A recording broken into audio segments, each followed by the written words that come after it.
Buenas noches, gracias por venir. Es un placer muy grato tener a varias personas en este espacio para mujeres. Como ya saben, mi nombre es Noelia. Por dos. Soy parte de la Universidad San Francisco Javier de Chuquisaca. Recibí la invitación para participar como oradora y así tener una visión diferente desde las disidencias sexuales.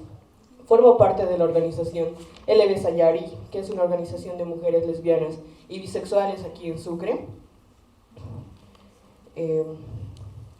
Me considero una persona relativamente común respecto a política. Mis conocimientos probablemente son muy básicos en este tema. Lo poco que he aprendido fue durante este año por mi círculo social y otros talleres que iban más o menos enfocados a la política. Antes de eso ignoraba muchas cosas. Creo que eso es lo que nos pasa en muchos casos. Respecto a los sucesos que fueron aconteciendo en el país, después de las elecciones del 20 de octubre, haber estado aquel día en la quema del Tribunal Supremo Electoral aquí en Sucre, después de ver las noticias en las redes sociales, que sabemos que es muy viral, fui por curiosidad, creo que muchos hemos ido, ¿no? Y pintaba un panorama bastante triste y de desesperación, mezclada con ira y adrenalina del momento. Debo decir, porque fue eso lo que percibía. Después me dirigí hacia el módulo policial que es en la plazuela Sudáñez.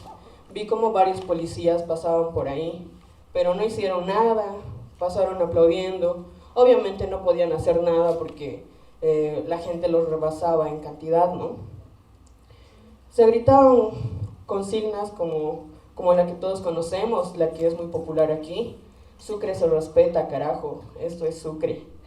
Vi como un grupo, bueno, los demás estaban alrededor ahí quemando llantas y demás. Pasaron los días, ¿no? Y veía cómo iban convocando por las redes sociales a grupos de jóvenes y cómo se iban organizando. Entonces, supuestamente eran defensores de la democracia.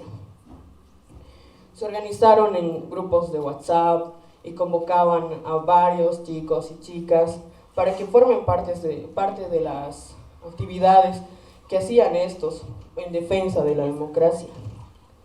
Yo he participado de algunos. He participado de las marchas, del cabildo, incluso he estado en las tomas de diferentes bancos y cosas así. Pero al hablar con ellos, con los que estaban dentro de estas organizaciones, me di cuenta que ni siquiera sabían qué era la democracia o por qué lo estaban haciendo. Su único objetivo era sacar a Evo Morales. Después no tenían un rumbo fijo. Me acuerdo que pregunté a un dirigente: ¿y luego qué va a pasar de que salga Evo Morales? Y me dice: no sé. Y ya, fue eso su respuesta. Fue cuando yo decidí ya no participar de estas organizaciones.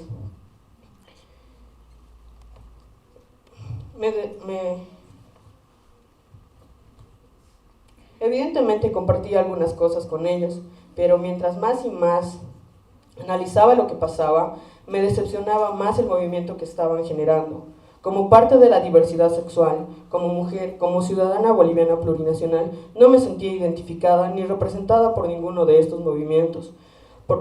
Bastaba escuchar sus consignas, comentarios que hacían los miembros y miembros de estas organizaciones, de estos movimientos, muchos de ellos machistas, misóginos, racistas y homofóbicos. El día que Evo Morales renunció, no me sentí tan feliz como había pensado. Incluso había pedido que renuncie por todos los hechos que se estaban suscitando.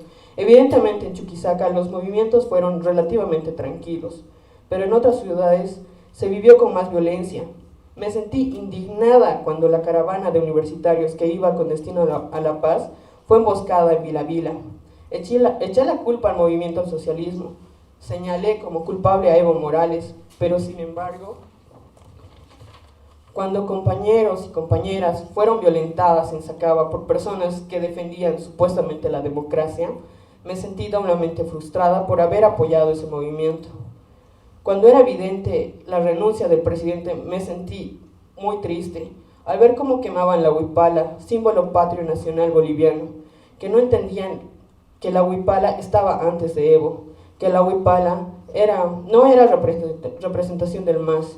Muchos comentaban sobre esta acción y decían que habían prostituido a la huipala, que por eso los que habían quemado, porque lo asociaban con el partido del MAS. Sin embargo, no están muy lejos de hacer lo mismo con la Biblia. En el momento en que vi entrar la Biblia al Palacio de Gobierno, sentí bastante miedo y tristeza al escuchar el discurso del presidente en ese entonces del Comité Cívico Santa Cruz. Ya casi.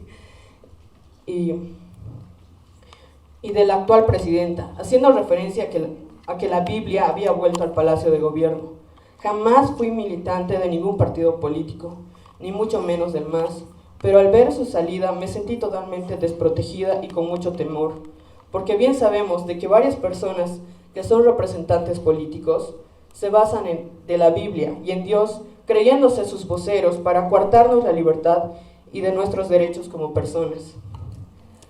Para terminar, haciendo este análisis coyuntural, desde la posición de mujer joven y parte de la diversidad sexual, lo único que puedo manifestar en este espacio y pedir a mis compañeras, mujeres, feministas, indígenas originarias de diferentes departamentos de Bolivia, es que no cedamos ni retrocedamos, nos mantengamos en alerta y en constante vigilancia por nuestros derechos, por nuestras conquistas, que aunque hayan sido mínimas, deben ser respetadas y deben de profundizarse en hacer las cosas bien.